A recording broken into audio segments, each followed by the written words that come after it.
Добро вечер. Јас сум Васко Ефтов, емисијата во Центар на телевизија Алфа. Вие сте на вистинското место, почитувани гледачи, бидејќи во наредните 50 на минути и вие, и јас имаме право да знаеме вистината. Вечерва ќе имаме еден телевизиски микс на оние 15 на минути од интервјуто со Југослав Петрушич, кои не ги објавивме минатата емисија, и анализа на актуелни политички теми. Ќе имаме одредена телевизиска или журналистичка симбиоза, која сигурно нема да ви остави равнодушни. Останете со нас, станете 60 на минути и нема да зажалите. Ова е картата која ја должам од минатата емисија, почитувани гледачи. Тоа е картата или мапата кај што се одбележени местата, кај што во текот на 2018 година на територијата на Европа се очекуваат засилени терористички активности или терористички акции. Ова е таа карта. Како што може да видите, сега за сега Балканскиот полуостров е мирен, освен моделот на Словенија. Главните активности се на територијата на Велика Британија, меѓутоа ќе погледнете картата самите и ќе може да заклучите кои места во Европа се најмногу фреквентни или имат најголем притисок дека може да бидат цел на терористички акции.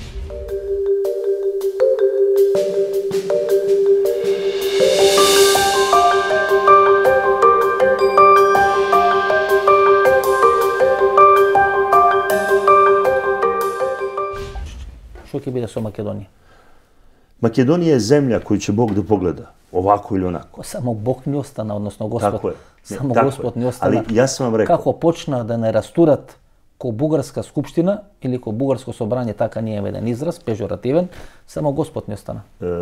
Одавно траја оваа агонија на тим територијам. Ние ово први пут да се дешава ово што се дешава. Ние ово први пут да узимају, отимају генетски код луѓе кои ту живее хилјадама години. И што ќе биде со Македонија? Македонија сматрам да у наредном периоду ќе имати многу тежак период, мора да се потпише више тих уговора кои ќе дозволити да на територија Македонија буде пропустливост тотална за избеглице, за многе други ствари, да ви готово ќе изгубите државност. Значи, односно морачете да попустите пред свим захтевима Албанија. Казабланка. Тако е. Казабланка е била уреđena мафијашка држава. Код вас се децисти бандитизам. Значи, мафијашке држави имају неки ред. Код нас нема реда. Не постои реда. Сви луѓи кои желе нешто да нам наметну, они нам не намеќу. Они нас шутирају, бiju, па нам онда намеќу. Значи, прво нас налупају, отму нам имовину, узму све то што им треба, направе како они хоće и онда нам заводе ред кад смо немоćни. Лани пред изборите, некаде септември, октомври, после 33 години екзил надвор од Македонија со одлука на Министерството за надворешни работи на Република Македонија, во Македонија се врати или му беше дозволено враќање на човекот кој еден извесен временски период беше начело на организацијата АНА. Се уште се наоѓа на американската црна листа, тој е господинот Гафур Адили. Во оној временски период, кога она или учека на Али Ахмети се пензионираше и стана дел од владините коалиции во Република Македонија, тој после 2001-2002 година, на сцена стапува организацијата АНА. Начело на таа организација е господинот Гафур Адили. Лани, значи некаде пред 6 месеци, тој човек после 33 години се враќа во своето родно село во околината на Кичево во Република Македонија. Роден е 1959 година и интересно, тој е на иста генерација Али Ахмети, Гафур Адили и Муса Џафери.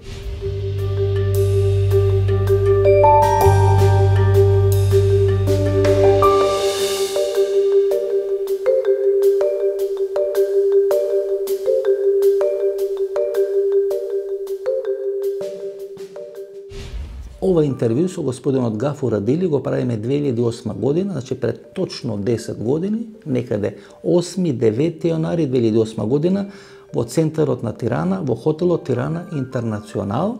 Интервјуто е снимено пола на македонски, пола на албански јазик, само неколку минути од тоа интервју. Ако имаме можност, ако не е оштетено интервјуто до крај, во текот на летните месеци, кога е паузата на емисијата во Центар, делови на ова интервју ќе објавиме или на нашиот YouTube канал, или во рамки на тие емисии во Центар кои ќе бидат подготвени како колажни во текот на летните месеци на телевизија Алфа. И вие очекувате Косово и Албанија да се спојат?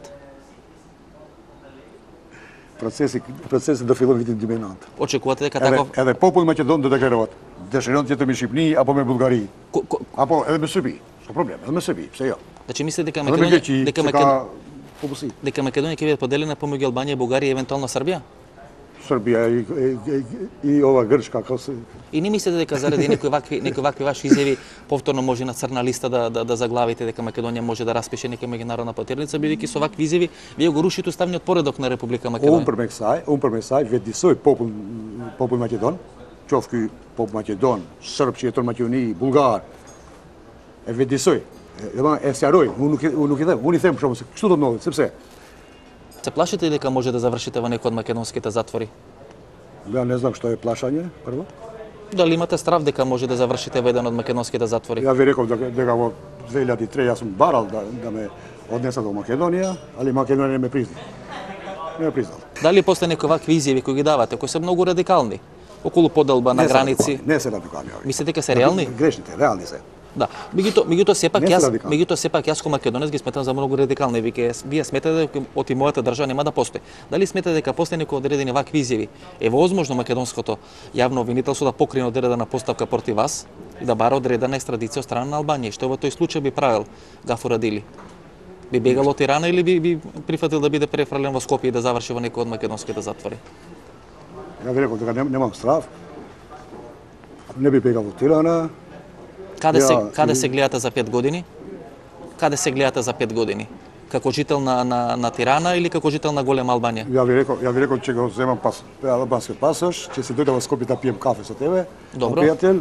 Кај ќе биде Скопје? Ќе биде во Македонија или ќе биде во Голема Албанија? Ако го земам во овој месец или други месец, ќе се дојдам во Марс да попием по едно кафе. Па во за 5 години 2012. Добро. Албанците ќе бидат уедини. Господине Гафур Адили, не можам да ви посакам среќа во тоа, бидејќи колку вие ќе се борите за да се направи голема Албанија, толку јас ќе се борам да остане ова денешна Македонија. Добро. Денес разговаравме, ако не се согласувам со вас, меѓутоа сакам да слушнам. Тоа е ваше право. Сакам да слушнам што мислат луѓето во врска со иднината на мојата држава. А јас ви велам, доаѓам во Тирана, не се плашам ни од вас, не се плашам ни... Ја ви реков, ја ќе дојдам во Скопје, не ќе се плашам. Не се плашам од ниту еден албанец кој земал оружје во рака и ќе брана мојата држава, ќе брана мојата држава до крај. Ја ви реков без оружје. Меѓутоа сакам со референдум. Внимавајте на делот за референдум, или како што 2008 година кажува Гафур Адили дека 2012 година навистина е промашија датата, но тоа не значи дека нема да се случи и понатаму, почитувани гледачи, дека 2012 година на 100 годишнината од формирањето на албанската држава во Валона ќе треба да биде направен референдум и врз база на тој референдум да биде формирана голема Албанија. Гледате, референдумите албанците сметат дека треба да ги користат како клучен аргумент за остварување на одредени своји стратешки проекти. 2012 година тоа требаше да биде како проект за обединување на голема Албанија, а некаде 1991 година албанците не учествуваат на референдумот во Република Македонија. Всушност, не учествувајќи на тој референдум, албанците гласа против независност на Република Македонија. И тука се постава прашањето зошто? Ако главен противник или главен непријател на албанците во поранешна СФР Југославија биле србите, ако Македонија сакала да се одвои од тогашна скратена СР Југославија или СФР Југославија или тоа што остана после излегувањето на Хрватска и на Словенија од поранешна СФР Југославија, или клучно е прашањето зошто албанците во Република Македонија не му помогна на македонскиот народ и на македонска држава да се формира независна Македонија надвор од прегратките на Србија. Има само единствен логичен одговор, дека албанците не сакале Македонија да биде излезена надвор од таа скратена СФР Југославија. Ако албанците не сакале Македонија да биде излезена надвор од таа скратена СФР Југославија, тоа значи дека сакале Македонија да биде дел на таа скратена Југославија. Нели, тука се постава логичното прашање. Зошто албанците би сакале да бидат и понатаму во иста држава со србите? Од една единствена причина. Таа 1991 година албанците сакаа да направат подложка за интегрално решавање на косовското прашање, бидејќи 1991 година косоварите не беа подготвени со воени средства да се изборат за независност на Косово.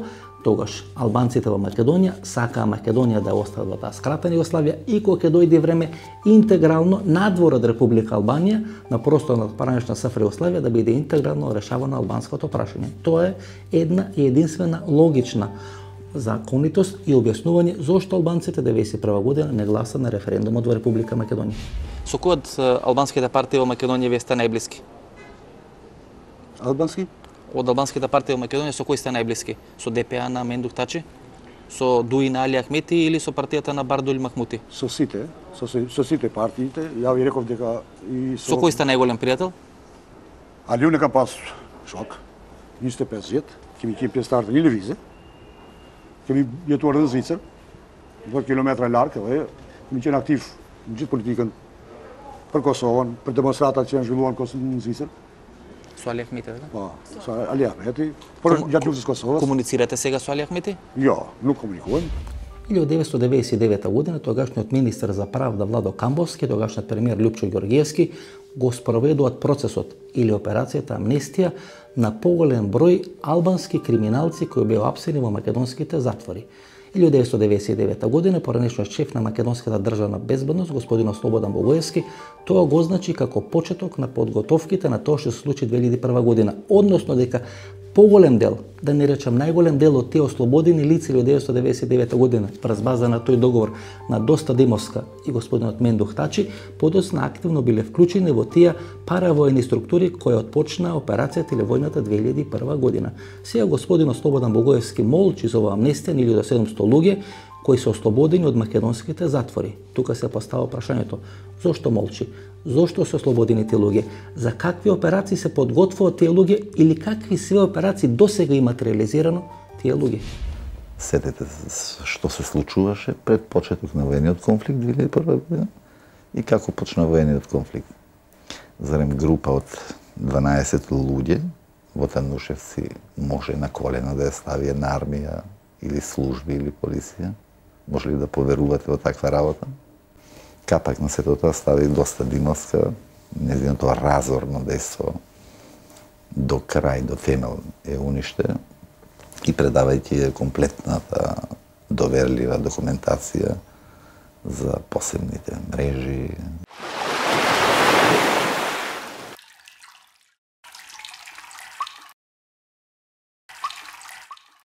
Да не ве лажат, почитувани гледачи, дека тој сон или таа стратегија за формирање на голема Албанија е една за секогаш архивиран, или дека албанците се откажале од тој свој сон или таа своја стратегија за формирање на голема или на етничка Албанија. Апсолутно тоа не е точно.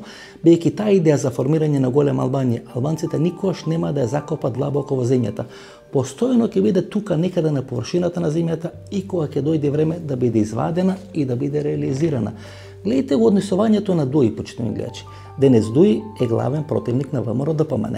И сетете се како Дуи се однесуваше во владата на ВМРО ДПМН некаде пред 5, пред 6 години. Јас ќе презентирам само едно парче во трајање од 2 или 3 минути. Ова емисија беше снимена за телевизија Алфа, меѓутоа не беше емитувана 2012 година на телевизија Алфа. Тогаш ја прекинавме првичната соработка на телевизија Алфа. Интервјуто е со Бујер Османи. Гледате како Бујер Османи сега се однесува во Република Македонија, како сега дели лекции и на СДСМ и на ВМРО. И погледнете како 2012 година Бујер Османи не можеше да каже ништо во емисијата во Центар. Молчеше или што се вели пежуративно. Тогаш Дуи и Бујер Османи ниту со пушка не можеше човек да ги избрака од владата со ВМРО ДПМН. Тоа се тие двојни стандарди. Албанците се однесуваат на еден начин кога се силни и се однесуваат на друг начин кога се слаби. Господин Османи, ми се чини дека вие може да изедете поише ќотек отколку што ВМРО планира да ве тепа како албанци. Не, ја не мислам дека прво проблемот треба да се гледа како меѓупартиски. Погледнете ги овие снимки, почитувани гледачи, овие датираат од 2001 година. Овие се снимки кои ги има снимено НАТО структурата. Ова е штабот на Али Ахмети во Шипковица и во Призрен. До овие снимки има дојдено господинот Југослав Петрушич.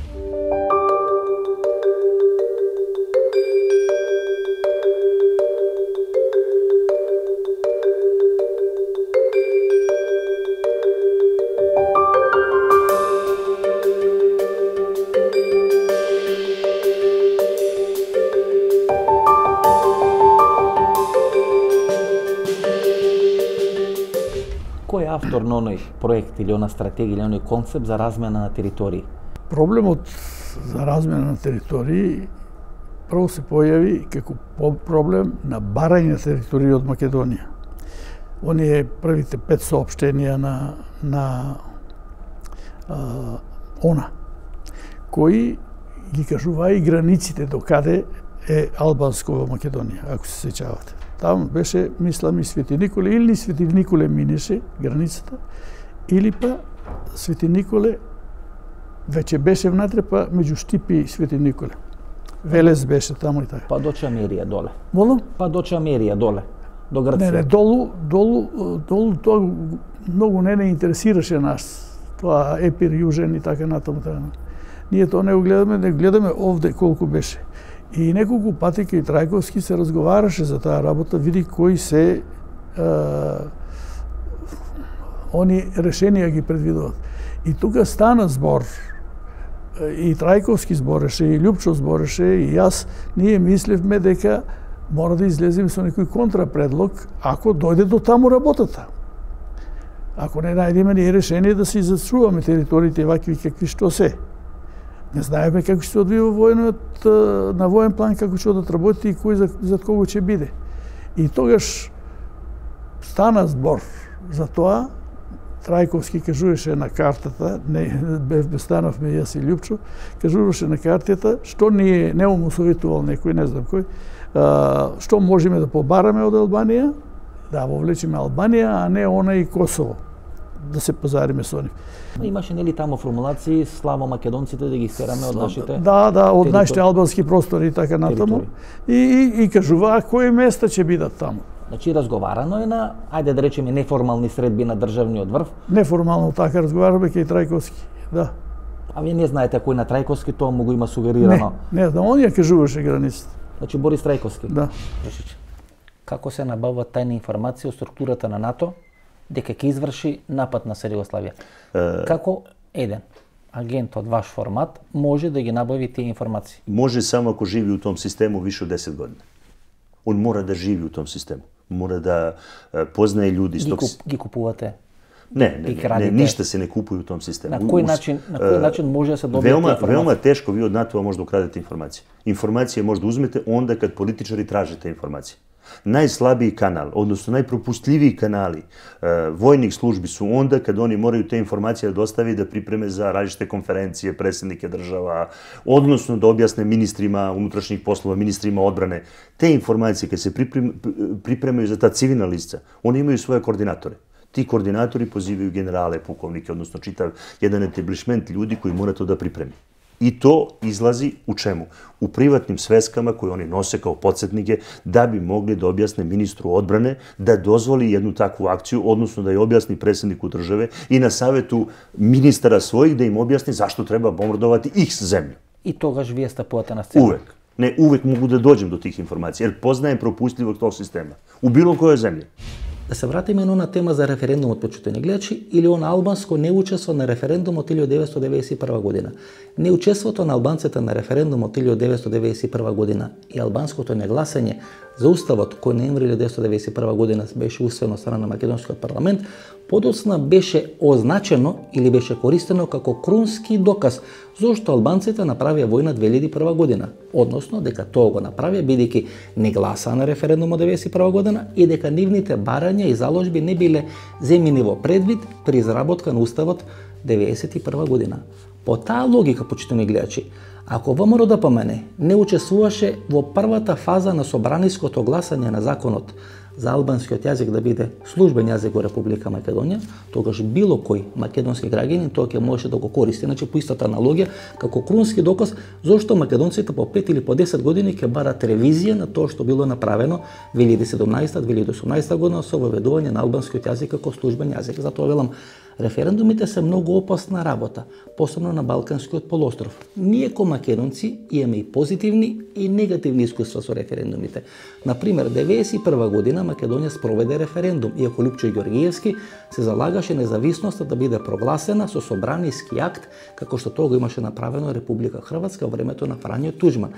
Меѓутоа, Бадентеровата комисија 1992 година определува дека само Словенија и Република Македонија заслужуваат од поранешните југословенски републики да бидат предложени да станат независни држави. Како крунски аргумент зошто Македонија треба да биде независна држава или да биде прогласена како независна држава беше фактот дека во Македонија бил спроведен референдум.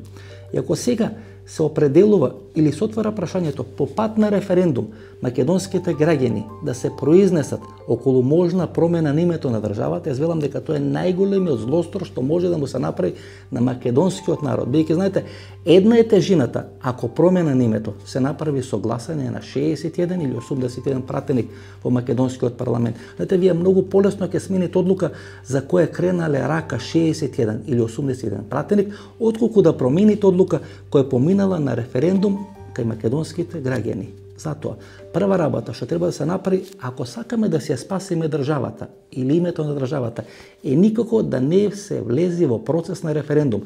Бидејќи влегување во процес на референдум за можна промена на името, значи на мала врата, влегување во процес на можно фалсификување на волјата на македонските граѓани.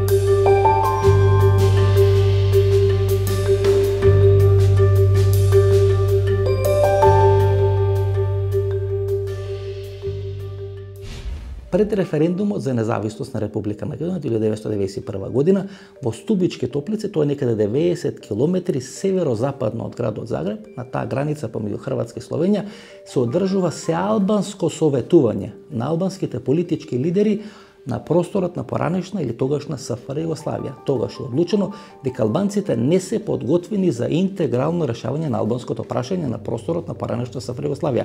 Врз база на таа одлука дека албанците, посебно албанците на Косово, не се подготвени за интегрално решавање на албанското прашање, тоа значи формирање на една мини албанска држава или големо Косово, кој подоцна би се обединило со Република Албанија и би била формирана голема Албанија, албанците одлучуваат да чекат. Затоа и албанците во Македонија не учествуваат на референдумот на 8 септември 1991 година. Господине Мефтари, вие ги имате сите тие снимки и стенограми од таа средба во Стубички Топлице, која трае 3 дена некаде пред 20 години. Да. Како се организира таа средба и како вие доаѓате до тие материјали? Видите, јас сум еден учесник во таа средбата. Таа средба значи 91 година. 91, 19 и 20 јануар. Значи 19 и 20 јануари. Јануари, да. И веднаш ги имате сите овие материјали, стенограми, да, сите тие материјали, стенограми, филмски, сите се кај мене. И кај ги чувавте 20 години тие материјали? Дома. Колку сати видеоматеријал станува збор? Па видеоматеријал стана збор негде 8,5 сати. Значи ви имате 8,5 сати од таа прва историска средба на албанските лидери од Македонија, Црногора, Косово и Јужна Србија. Јужна Србија. Кај што се разговара за еднината на албанскиот народ во тие простори. Да. Џизер Мифтари е присутен на тоа советување во Стубички Топлици, тој ни презентираше ексклузивни снимки или ексклузивни искази некаде пред 7-8 години за тоа што се случуваше на таа средба во Стубички Топлици, а тамо како најмокна политичка фигура од Република Македонија, тогаш беше господинот Хисан Армадани, кој е сега починат, меѓутоа неговите свидетелства се исклучително битни за да можеме да ја нюансираме таа албанска кауза, дека албанската кауза никогаш не завршува. Никогаш нема почеток и крај, тука има само фази. Сега сме во некоја фаза во втората половина на реализација на албанската кауза. Јас се надам, почитувани гледачи, дека грешам, дека не сум во право, дека се ова што го кажам нема да биде реализирано. Меѓутоа, што ако биде реализирано и што ако сум во право? Кој е фајде за мене и за македонска држава ако се покаже дека ние ќе имаме некоја накнадна памет по 2, 3 или 4 години? Ништо. Затоа јас предупредувам. Се обидам да ве алармирам. Се обидам да разбудам одредена енергија која постои кај вас. Да се сакате и да се браните државата. Колку ќе успееме во тоа, ќе видиме. Меѓутоа, ако тоа не го правиме, тогаш по 5 или по 10 години нема да можеме да се погледаме во огледало. Нема да можеме да им кажеме на нашите деца и на нашите внуци дека сме направиле све со мирни и демократски средства да се зачуваме државата, името и идентитетот. Колку луѓе сте prisutni na tаа средба во Стубичке Топлице? Па не се многу, негде околу 30-тина. Околу 30-тина. 30-тина луѓе, да. Тука Ибрахим Ругова, предпоставувам? Да. Главниот играч, нели, како представник на Демократската партија на Косово? На тоа, он беше председател на Демократска партија на Косово, али председател на Република Косово. Која тогаш се уште во наводници илегална. Беше проведен референдумот. Сепак не признаен, се разбира. Од страна на Србија и Федерација, меѓутоа за албанците беше признаен. Значи вие само иницијативно ги организирате тие средби? Да, само иницијативно. Кој се јава како организатор? Savez Albanaca Hrvatska. Значи Советот на албанци во Хрватска? Да, во Хрватска. Значи тука е полковникот или подполковник тогаш Тон Бериша, да. Тука сте вие, значи? Да, ние сме. Вие ги испраќате тие покани? Да, ми ги испраќавме тие покани. До сите овие албански прваци? На сите овие. Колку албанци присуствуват на таа средба? 35. 35? Да. И вие сте 3 дена во тој хотел во Стубичке Топлице? Во Стубичке Топлице. Значи 3 дена се расправате, анализирате? Да, 3 дена се анализиравме, расправавме. Имате заклучоци од тие средби? Да, 8 тачки заклучоци. Интересно дека Хисан Рамадани, политичар од Македонија, тогаш мислам дека беше сојузен пратеник во Сојузниот Совет. Да, во Југославија, да. Тој ги има составено тие 8 точки. Да. Интересен е фактот, почитни гледачи, дека начело на таа скратена Југославија, која беше во интерес на албанскиот народ во Косово и во Република Македонија, требаше да биде босанецот или бошњакот Али Изетбеговиќ. Таа скратена Југославија не требаше да биде составена од Република Македонија. Во таа скратена Југославија, според верзијата која правеа бошњаците, србите, требаше да биде Црна Гора, Босна и Херцеговина, Косово и Србија. За Македонија немаше место. Никој не сакаше Македонија да биде дел на таа скратена Југославија. Не сакаше ни македонското раководство, не сакаше ни тогашна ЈНА, не сакаше ни Слободан Милошиќ. Единствени кои сака Македонија да биде дел на таа скратена Југославија се албанците на Косово и во Република Македонија. Зошто? Како што претходно кажав, за интегрално решавање на албанското прашање на просторот на поранешна Југославија, формирање на голево Косово, тоа всушност беше најголемата опасност за македонската независност. Формирање на големо Косово, кој подосна би се спојала со Република Албанија или со владата во Тирана, била формирана голема Албанија. И вела дека со тие 8 точки кои најголем... Да, со тие 8 точки ми после формирале ова влада на Косово се формира. Мислите на владата на Букоши? На Букоши, да, пошто натре во тој састанак им беа и пратениците на формирање на Качаничка република. И еден од заклучоците да се формира влада на Косово во екзил? Да, се формира влада на Косово на екзил. И тука е Букоши? И тука онда се изабрал господин Букоши. Тука имате две дилеми. Дали мирно да одите кон Косово република, која веројатно е нели теза која застапува Ругова, и втората група која вели дека треба со војна да се освои нешто, тука е веројатно најжесток Махмуд Бакали. Да. Тоа е точно. Мислим, на двете дилеми што беа тогаш радикални и овие мало по-демократски. Ако остане Југославија, Албанија да или албанците од Косово да барат Косово република? Да, Косово република, точно тоа. А ако се распе Југославија, Косово ако се распада Југославија, Косово да биде независно. Истите на ФАРК или вооружена армија на Република Косово? Па тогаш баш така ФАРК не се викаше, него се викаше Ослободителна армија на Косово. Значи прв пат на таа средба во Хрватска е отворено тоа прашање. Да, за тоа што и беше време за тоа.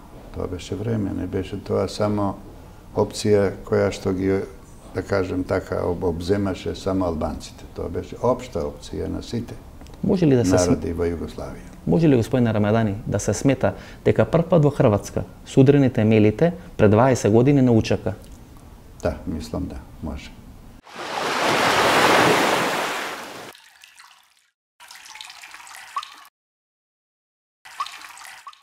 Откога не можеше да биде решено националното прашање, и бошњаците и албанците влегоа во еден процес на верско решавање на одредени прашања. 92-93 година беа донесени муџахидините, активно учествува во Босна и Херцеговина, активно учествува во Косово и активно учествува во војната 2001 на македонска територија, посебно во Липковскиот крај, почитувани гледачи.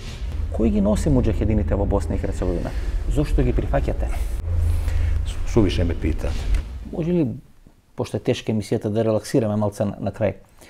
Би били любезен да раскажете приказната за Бакир Изетбеговиќ? Бакир Изетбеговиќ е некад био заљубљен у најлепшу српкињу која данас живи у Лондону, Бобу. Игром случаја, Боба е роđака jedne moje prijateljice ko je meni najbliži i tako dalje, imam sve slike. I Bakir Izetbegović tada u to vreme, pričam, kad je bio zaljubljen u Bobu, koja živi danas u Londonu, normalno daću vam njen telefon, ime, prezime da vidite, se odrekao muslimanske vere, postao pravoslavac i hteo da pobegne za London. Normalno, Boba je bila prelepa devojka, oni su se zabavljali puni više od 5 godina, čitavo Sarajevo se okretalo za njima, znači oni su bili najlepši par koji je tada postojao u Sarajevu. Освен верата, што предава православие, да не го смени името Бакир Изетбеговиć. Da, on se zvao tada, teo da se zove Borko ili Berko i tako dalje, Да не odnosno Бранко, да не Бранко. Ne, Branko, u stvari. Тие мени у Македонија многу бранковци кои Ne, ali on je teo da se zove tada i on je promenio, išao da se prekrsti, ulazi u crkvu, išao na slave, dolazio stalno kod Bobe na slave, kući. Krstio se ispred ikone. На Ѓурѓевден. Tako je. Сигурно српска слава Ѓурѓевден. Ali ne samo to. Или Свети Михаил Архангел. On je bio komunista. Бакир Изетбеговиć. Tako je. On se nije bavio religijom, on nije bio religiozan čovjek.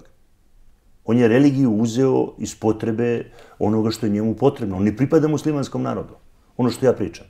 Ko što kažem da mnogi ljudi ne pripadaju makedonskom narodu, srpskom narodu i tako dalje. Znači ti ljudi rade to iz potrebe da bi vladali tim, oni rade za svoju seku.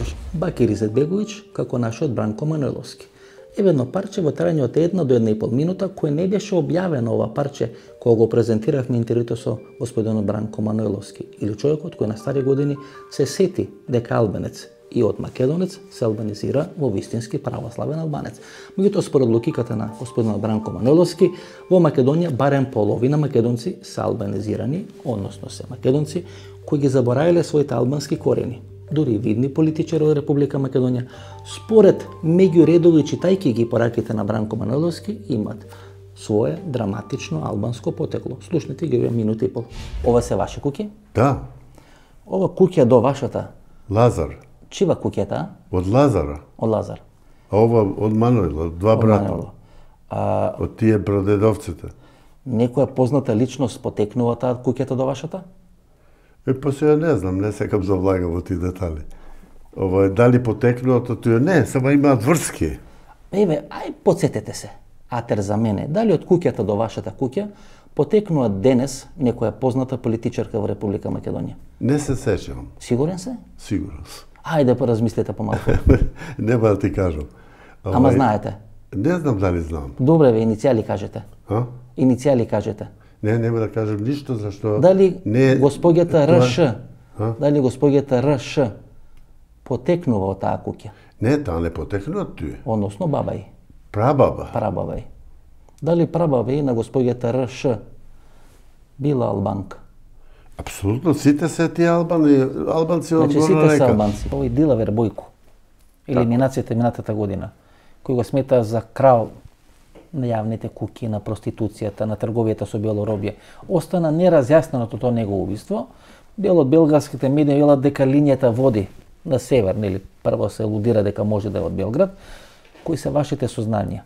Pa moje saznanje, ja bih vam dao sliku da je nekoliko dana pre toga Ramuš Haradinaj se sliko sa njime. Imam sliku od... Да, беше во посета на Струга и имаше средба со еден од лидерите Така. на албанските партии кој беше претепан во парламентот. Došlo je do svađe između njih, došlo je do razmerica, ne između njih, između sistema koje su oni vodili. Znači ne dolazi svađa nikad između njih.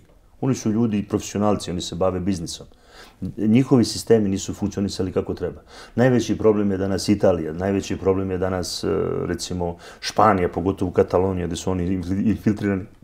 I taj deo koji oni danas kontrolišu, pogotovo u Španiji gdje je oslobođena proizvodnja marihuane, odnosno trava i tako dalje i mnogih drugih stvari, danas dovodi do krvavog rata među njima. Znači nije više ono što misle ljudi samo u Albaniji, čitav taj trafik. Žene su samo kao propratna stvar. Danas je mnogo unosnije nešto drugo, ova sintetička droga i mnoge druge stvari koje omogućavaju ne samo novac, nego i teritoriju. Зашто ви ги објавуваме парчиња, почитувани гледачи? Зашто ја правам оваа симбиоза? Да ви кажам дека ништо не потекнува денес. Ништо нема да заврши утре. Се има некој природен след на работите. Ништо не треба да елиминираме како неточно. Ништо нема да прифатиме како апсолутна вистина.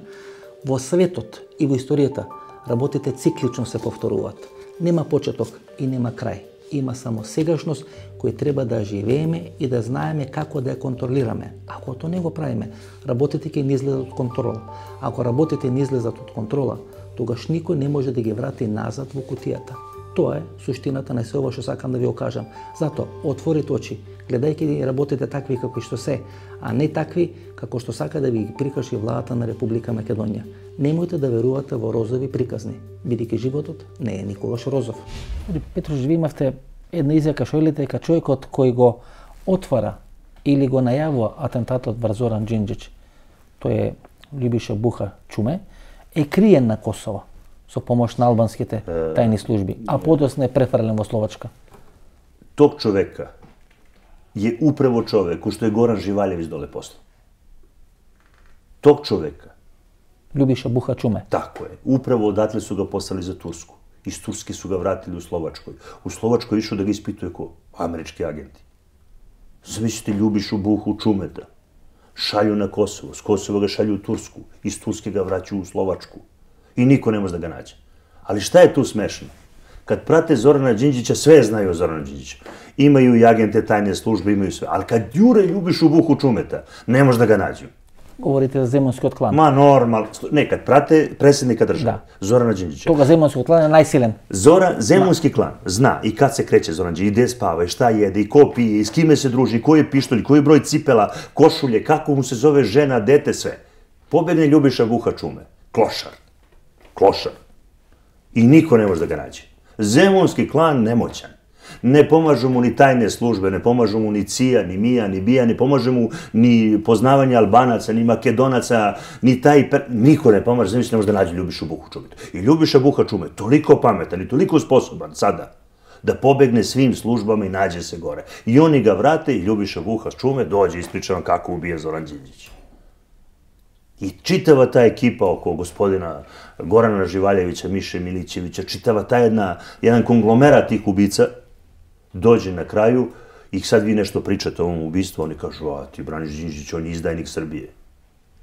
И таа група на луѓе на 27 април го режираше тоа што се случи во македонскиот парламент. Tako je, ali... И дојде до промена на власта во Република Македонија. Jeste, ali zato danas Zaev ne spava mirno. I bilo bi mu pametnije da kaže svom javnom tužiocu da uzme izjavu od mene i da uzme sva dokumenta od mene i da dovede red tamo gde treba da ga dovede po onim informacijama koje ja imam i onim zločinačkim grupama koje od 90. godine do današnjeg dana deluju kroz sistem koji su napravili kroz mene. Znači ja sam najmanje bitan. Ali ovo što znam i ovo što sam skupio i ono što je napravljeno trebalo bi da posluži svim zemljama u regionu, odnosno svim tajnim službama, da kroz njega vide ko su ti ljudi, šta rade, kako se organizuju i kako jednog dana mogu da naprave još goru situaciju nego što je ovo u Makedoniji. I da jednog dana stradanjem čoveka ko što je Zaev ili stradanjem nekih drugih ljudi sličnih Zaevu mogu da naprave haos. To su uradili bili u Srbiji. I tada, kad su ubili Zorana Đinđića, su rasprodali Srbiju. A znate ko? Upravo najbolji prijatelj Gorana Živaljevića, Miša Milićević, načelnik tada Bezbednosno-informativne agencije. Njegova žena je bila advokatica, znači šefa tajne službe, kod Zorana Kolesara, šta ja znam, ili kod ovog Janjuševića, Zorana Janjuševića, koji su tada otkupili sve firme koje su bile na teritoriji Srbije, a vredele nečemu. I sve rasprodali. Znači, ta ekipa koja učestvova u atentatot podosno je rasproda Srbija. Tako. Finansijski. Dovela je na mesto ljude koji su posle radili šta su hteli. Meni se čini da je ista situacija danas u Makedoniji.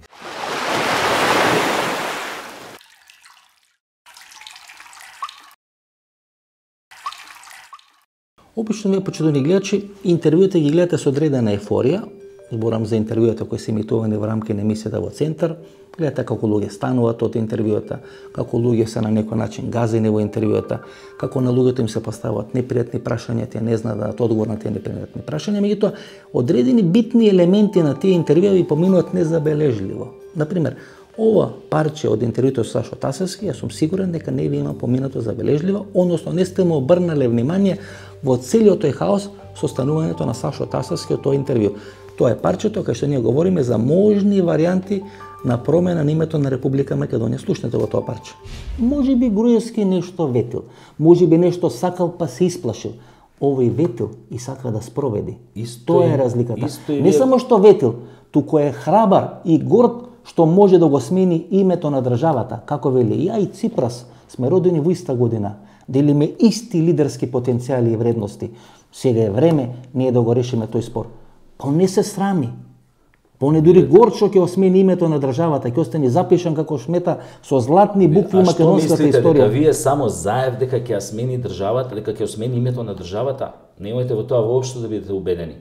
Оне момент, ако дојде до таа работа, пак се ова вие што ќе кажувате предпоставки, дека некој ветил дека ќе смени име на држава. Освен Заев и Ангјушев, никој и оној Димитров што го донесува и што го насади како саксија во Министерството за надворешни работи, никој друг. Шекерински сте слушнале? Не. Стево Пендаровски? Не. Оливер Спасовски? Не. Па дури крикнува Бранко Геровски, не го оставајте Заев сам.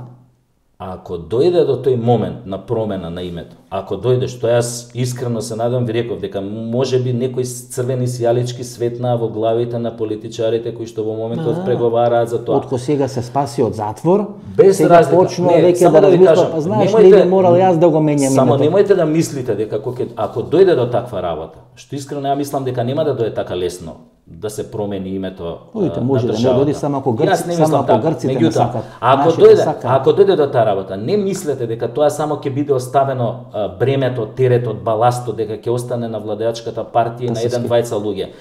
Тоа ќе биде донесено со консензус на многу партии у Македонија. Сам се покани у Солун за Нова година. Без разлика. Во интервјуто за телевизија Алфа, грчка телевизија Алфа, сам се покани на средба со министерот Каменос и со господинот. Добро, знаеме што преговараме, не знаеме, така? Но како не знаеме, кажа, ево, Горна Македонија, Нова Македонија, Северна Македонија, State of Macedonија, значи по пример на министер, сите тие работи заедно ги кажа, значи тие се стави, и заедно ги кажа. Тони Самарас, тие не се спремни црвените линии да ги преминат, така? На Зоран Заев.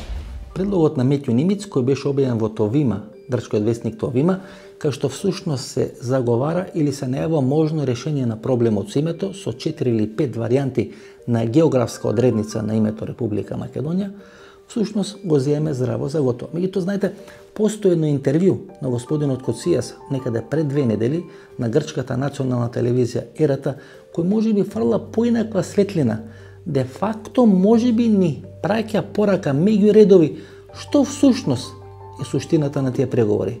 Дали е баш име со географска одредница или можеби станува збор сложено име на Република Македонија, за која и македонската и грчката влада зад кулисите и надвор од тој пакет на Метју Нимиц преговараат како можно решение на македонско-грчкото прашање или спор околу името на Република Македонија. Еве што Коцијас, или грчкиот министер за надворешни работи, изјавува во своите интервју за грчката национална телевизија. Ке ви цитирам, почитувани гледачи. Треба да биде сложено име со терминот Македонија, да не биде на англиски, да биде на јазикот или јазиците на оваа земја, без превод. Како примери или за решавање по тоа име, дека постои меѓународно искуство за таква формула. Шефот на грчката дипломатија ги спомена Шри Ланка како земја која има едно непреведено име, Авганистан, Узбекистан, Пакистан, Казахстан како држави чии имиња се сложени зборови, што го имат истиот збор стан во структурата на името на државата. Што значи зборот стан? Узбекистан, Пакистан, тоа значи држава. Држава на узбеците, држава на казаците, држава на луѓето кои живеат на Шри Ланка. Бидејќи кога вие ги слушате како говорат турците, тие не велат Република of Србија, туку Србистан или Арнаутистан за Република Албанија. Стан значи држава.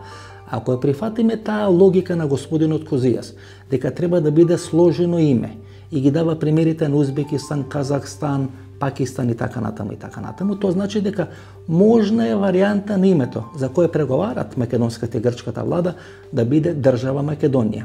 И ако држава Македонија се напише на кирилични букви, тоа значи држава Македонија, а претходно, како што вели Коцијас, може да има уште една додавка која би била република.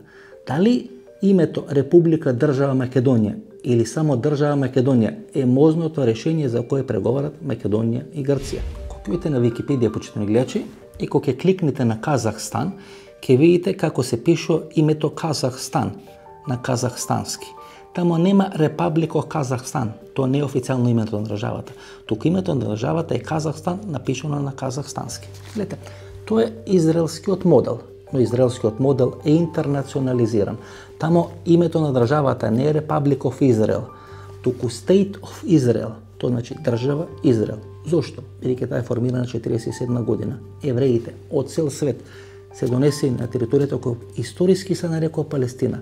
Е формирана државата Израел и таа држава сега е најмокната држава на Блискиот Исток. По таа логика, ако биде држава Македонија, името на Република Македонија за која ќе се договорат Македонија и Грција, тоа значи дека македонците од соседните држави се собрани и се досели на територијата на денешна Република Македонија. Дека таа не ја покрива целата географска област, бидејќи ниту државата Израел не е формирана на целата историска област која порано се нарекувала Палестина, туку е само на еден мал географски дел на таа географска целина Македонија, или 38% од таа географска целина е во рамки на денешна Република Македонија. Ако на денешна територија на Република Македонија биде формирана држава со име држава Македонија напишано е кирилица, дали е тоа можното решение на спорот помеѓу Атина и Скопје?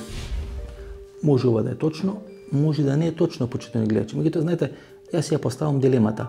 Зошто господинот Коцијас, грчкиот министар за надворешни работи, например, не ја спомна Северна и Јужна Кореја, Северна Ирска, туку ги спомна овие држави: Узбекистан, Казахстан, Пакистан и Шри-Ланка, бидејќи во името на државата е содржан зборот стан, односно држава, и тоа е напишано на нивното официјално писмо. Знаете, утре Фрчковски или некој уставен правник од редовите на СДСМ ќе излезе и ќе ви каже дека Македонија е социјална држава, односно дека во уставот на Република Македонија е содржан зборот држава. Ќе ви каже дека официјално писмо на Република Македонија е кирилското писмо и дека зборот Македонија е содржан во уставот, и ќе ви истолкува дека де факто со името држава Македонија нема потреба од менување на уставот на Република Македонија, тогаш пакетот ќе биде запакуван. Знаете, така беше толкувано и кога беше даден предлогот Република Македонија во заграда Скопје. Тогаш беше кажано дека името на државата е Република Македонија, дека главен град е Скопје, дека официјално писмо на Република Македонија е кирилското писмо, и кога Република Македонија ќе биде напишано на кирилско писмо, а во заграда ќе биде ставен главниот град Скопје, односно тоа се елементи кои се содржани во првите неколку члена на уставот на Република Македонија, тогаш нема потреба од менување на уставот. Ако тога се прифати дека Македонија е држава на граѓаните кои живеат во Република Македонија, македонскиот народ, дека е социјална држава, дека е правна држава, ако зборот Македонија е впишан во првите членови на уставот на Република Македонија, ако кирилското писмо е официјално писмо на Република Македонија, тогаш името држава Македонија не претендира да бидат направени уставни измени ако тоа биде прифатено во тие преговори. И тука има еден проблем, почитани гледачи, а тоа ако кирилското писмо е официјално писмо во Република Македонија. Кој пишува на кирилско писмо во Република Македонија? Албанците или македонците? Се разбира македонците. Албанците пишуваат на латиница и нивното писмо не е кирилското писмо. Ако името на државата биде напишано на нашите пасоши на кирилско писмо, тогаш кој е фајда имат албанците од воведување на двојазичност во Република Македонија? Или кој име албанците ќе си го пишуваат на своите пасоши? Некаде пред 7-8 години Лјупчо Ѓорѓевски им порача на албанците, односно кој беше премиер на Република Македонија, да си го пишуват името тие на своите пасоши така како што сакат. Односно, на нивните пасоши да пишува Република Македонија на албански јазик. Албанците тоа не го прифатија. Знаете ли зошто, почитани гледачи?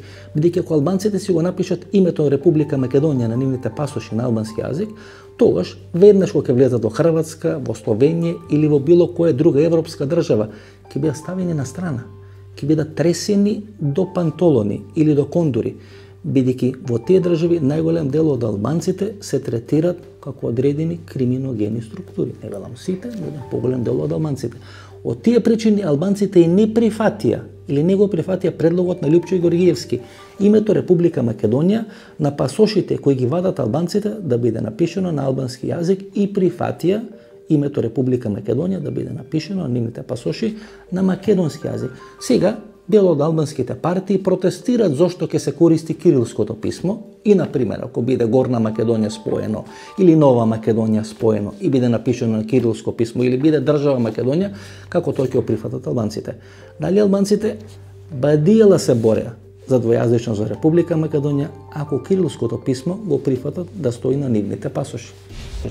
Ако пропадне проектот Еди Рама да биде нов Тајип Ердоган, а пропаѓа во муслиманскиот свет на Балканот, дали албанците ќе мора да се вртат кон католиците и кон православците или таквите своји корени? Еве, господинот Ибрахим Ругова вела дека на крајот од својот живот се врати во католичката религија и го смени своето име во Петар. Сите блиски луѓе на Ибрахим Ругова, првиот председател на Косово, вела дека тоа го има направено пред крајот на живот. Вие кажувате приказната на братот на Рамуш Харадинај. Де сад Давид Харадинај да е узо јеврејску веру. Тој е Дауд Харадинај, сега се вика Давид. Тако е. Друго, мали број луѓе зна да е Рамуш Харадинај никад не е поздравljao оваквим знаком, него увек е поздравljao овако. Да знаете, значи, он е комуниста у души, никад не улази у џамија само по потреби ко Бакир сада.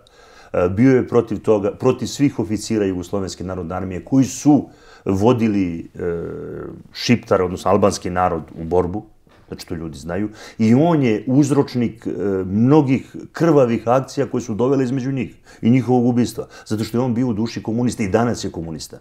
Интервјуто со господинот Тодор Пендаров беше објавено во рамки на истата емисија со интервјуто со господинот Сашо Тасевски, бидејќи немавме време, немавме место во таа емисија, остана дел од тој интервју кој всушност заслужува да биде објавено. Тоа е парчето кај што го поставуваме уште на 14 јануари оваа година прашањето дали Тајип Ердоган и Турција, тоа што денес актуелно и денес се пише по македонските медиуми, значи тоа го имаме снимано некаде 12-13 јануари, не е објавено во емисијата на 14 јануари, дали Тајип Ердоган и Турција може да стават вето на приемот на Македонија во рамки на НАТО под променето име. Може ли Ердоган да стави вето на прием на Македонија во НАТО со сменето име? Да, гледате... Дали би можел Ердоган да влезе во еден таква операција? Не, без договор со Македонија не. Има некои индиции дека во Букурешт едно време турците размислувале да стават вето за тројката. Значи Хрватска, Албанија и Македонија. Нашите, и тоа го ценам од нив, рекле дека не би сакале заради нивниот проблем и други жртви. Зашто биде да страда и Хрватска и Албанија заради нашиот проблем. Убиството на Оливер Ивановиќ Тако е најава на нешто? Можеме нешто да очекуваме? Може ли 2018 година да имаме полош хороскоп од тоа што сме го имале 2017? 10 пута, али да се вратим на Оливер Ивановиќ. Коме е одговарало убиство Оливера Ивановиќа? Само људима кои су тели да зауставе процес судски хапшења, процес откривања ратних злочина, процес кој се дешава на Косово. Кој не имao времена за тоа? Па баш да Пацоли. Рамуш е држao све у својим рукама. Хашим Тачи држao све у својим рукама. Имали су владу, парламент, преговоре, све е функционисало како треба. Коме то не одговарало? Људима из Албанije. Којим људима? Кои су ван Албанije. Коме још nije to одговарало? Ситуација у Македонiji, jer још nije направена како треба. Коме nije одговарало? У Грчкој, де Ципрос још nije направил ситуацију како треба. Коме nije одговарало? У Бугарској. Коме сад не одговара веза измеѓу Тајипа Ердогана и Владимира Путина? Ситуација у Сирији им не одговара. Ситуација са Курдима не одговара. Шта су они урадили? Заледили процес. Шта е требало да се заледи процес? Убити неког за кога се никад у животу неće открити кога je убio. Biće da su ga ubili Srbi, da su ga ubili Albanci, a onda će dođu međunarodne snage i kažu ne, ubio ga neko treći, četvrti. To će da bude filozofija do sudnjeg dana. Nikad neće naći to ubistvo. Šta god da kažu, neko će da kaže da nije tačno. Šta god da bude dokazano, čak i ubica da prizna da je on pucao, ko što su priznali u ubistvu Zorana Đinđića, to nema veze sa životom. Znači sve je to prevara. Ta prevara treba da posluži da se postave karte na zemlju. Ali vi ste prvi na udaru, ne mi. Nije Srbija prvi na udaru, nego vi. Vi ćete imati ogromne posledice kad budu ti ljudi sa izbjeglicama, ali više neće da dolaze izbjeglice kao što su dolazile, nego sad dolaze sa parama, ozbiljnim, koji kupuju kuće, stanove, koji kupuju vaše lokale, koji otvaraju firme, zadruge, prodavnice, a gde niko neće ulaziti kod vas, nego će ići kod njih. Ja to gledao od 80. godine u Francuskoj. Ja koji sam se borio za takve ljude. Ja koji sam dovodio takve ljude. Ja koji sam se borio za njihovu slobodu. Ja koji sam tražio da ti ljudi prežive. ne gledajući na njihovu veru, rasu i veroispovest. Ja koji sam hteo da umrem za njih. Danas ti ljudi ne dozvoljavaju, ni moja žena, ni moje dete, ni mene ne diraju, do duše, ali da živimo slobodno. Ti ljudi danas svoje zakone nameću, neće se priviknu našoj kulturi, a razlikuju nas samo po tome što mi imamo drugu boju kože i drugu veru. I samo kažu, Allah je veliki. Uplašili su svoje sunarodnike da muslimanska zajednica ne sme da reaguje. Uplašili su sunarodnike da ne sme ni jedna druga zajednica da reaguje zato što deluju čoporativno. I nama oni predstavljaju opasnost za fizičko otimanje egzistencije života. Ne da se mi plašimo njih za život. Niko se njih ne plaši. Ali se plašimo da će fizički da nam otmu životnu egzistenciju, da naša deca neće moći da idu u školu, da ne možeš da jedu, piju, da ti ne možeš da radiš, da nemaš posao, da nemaš ništa, da ne možeš da se lečiš, da nećeš u istu bolnicu gde oni idu, da ne želiš da ti neko svaki dan preti bombama, Allahom, džihadom, da hoćeš jedan dan da kažeš dosta. Ljudi, šta ja vama dugujem? Ko ste vi? Šta hoćete od mene? Jesam ja zločinac? Sam ja ubio Albance? Napišite mi na čelo, stavite mi nalepnicu ovde da se mi nalazimo u logoru koji se zove umesto Mauthausena Makedonija, mene stavite u Srbiji, da sam Srbin, isto, nemoj da mi stavite Davidovu zvezdu, ovde će da stavite našu, stavite Makedonac, zločinac, Srbin, zločinac, obeležite nas, na čelu nam stavite brojeve 3 šestice i sve nas gurajte u furunu. Kraj priče. Dajte te zemlje koje imate drugim ljudima i pustite nas na miru. Ja ne vidim drugi način kako se osloboditi od bolesnika koji svaki scenarij koji hoće, ko mala deca u školi, mogu da izrežiraju ko što je bilo 27. u Makedoniji. Znači, deca mala tako ne funkcionuju, ali oni dođu čitav narod. I čitav narod se bavi time. Čime se bavi? Jednim bolesnim Goranom Živaljevićem, koji je navodno došao da spašava Makedoniju. On će da vas spasi. Ko što je spasio Srbiju, jel? Slobodana Miloševića, jel? On će da vas spasi. Ko što je spasio Zorana Đinđića, jel? Tako će da spasi i Zorana Zajeva. Tako će da ga spase i ovi što žive sad pored njega, što se druže sa njim, jel tako? Tako će da spase i Ciprosa, tako će i Bojkova, tako su sve njih spasili. Tako će da spase Ramuša, jel da? Pa sutra, kad im Ramuš ne bude trebao, ko psa će da ga ubiju? Ni pas, ima da ga zakopaju živog. Ta isti Badžut Pacoli. Prek sutra će mu napraviti građanski rat. Evo sad mu već traže da se povuče iz politike. I da bude osuđen i da sam za sebe kaže kriv sam, idem u zatvor. 20 godina, taj isti Ramuš Haradinaj, koji je svima napravio pare. Taj. Sutra će da ga optuže da je on ubio Oliver Ivanovića. A ubile su ga grupacije pre Badžut Pacolija i Vilijama Vokera. Jer jedino one imaju interese da ubiju takvog čoveka. Sećaš se ubistva 5 dece u Makedoniji, pričali smo o tome. Šta sa tim? Šta sa onim ubistvima terorističke organizacije koje su pucale, palile kuće? Šta sa tim? Ko se još bavi tim? To kod vas ili kod nas postoji kod dobar dan. Možda nam se desi šta god hoćete. Izađe jedan spiker, kamerman dođe i ispriča priču i to je kraj priče. Koja prava mi imamo? Koja prava postoje za naše narode? Gde smo mi tu? Šta mi možemo i šta hoćemo? Ne bih želeo da plašim nikoga, Vasko. Nimamo problem plašenja. Ali faktu situacija je takva kakva jeste. Ja sam ti rekao, 20 godina me sude. Nesporna je činjenica da me sude. I nemam presudu. Pa to normalno, evo pitam te, u 21. veku, u 2018. godini, pa je to normalno u životu da se tako ljudi ponašaju? Znači, oni žele da mi budemo njihovi robovi. Ja nemam nameru. Prodaću svoj život onako kako mislim da treba da ga prodam, tako i smatram da svi vi koji živite na teritorijama na kojima živite, da se setite vaših predaka, odnosno vaših praoca, i da se borite onako kako smatra treba da se borite, jer u vašim genima teče krv možda hiljadama godina ratnika, ljudi koji su stvarali to gde vi danas živite, zemlju u koju gazite. Da vam ljudi ne pričaju neku lažnu istoriju. Sad, samo mi smo se doselili u 5., 6. ili 7. veku, nebitno 8. A oni su došli pre 3000 godina. A nemaju pri tome nijednog doktora, nijednog profesora, nijednog vojskovođu, ništa. A mi je došli u 7. veku. Zaboraviše sve ono što smo radili zadnjih 2, 3 ili 5 hiljada. Ali ja sad kad pričam o tome, oni kažu, a ti nisi profesor, ti nisi doktor, ti ne znaš ništa, ti ne smeš da koristiš istoriju, ti ne smeš da čitaš, ti ne smeš da pišeš, ti ne smeš da razgovaraš. Ja ne smem da mislim. Ja ne smem da mislim. To je moja poruka. Upalite svetlo, počnite da razmišljate i ne dozvolite da ljudi uzimaju sudbinu u vaše ruke. Svako od vas može na svoj način da deluje, ako ništa drugo, da bar njegovu misao oni ne mogu da kontrolišu i da svi zajednički, kad mislite pozitivno, da ćete nešto korisno učiniti za Makedoniju. Hvala vam što sam bio vaš gost i kad god bude bilo potrebno, ja ću se odazvati vašoj kući, televiziji. Pozdravljam sve gledaoce u Makedoniji.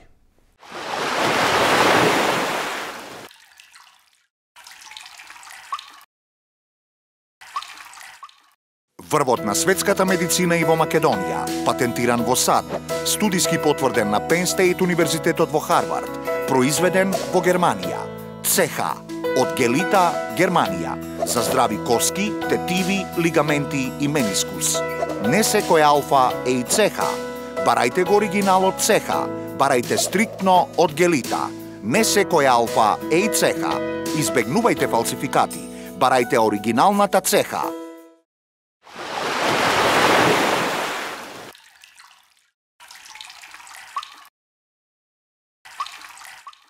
Ова беше емисијата во Центара, сум Васко Ефтов, почитани гледачи. Здравје Боже, ние се гледаме идната недела во истото време. До тогаш, пријатно вечер Македонијо, каде и да си.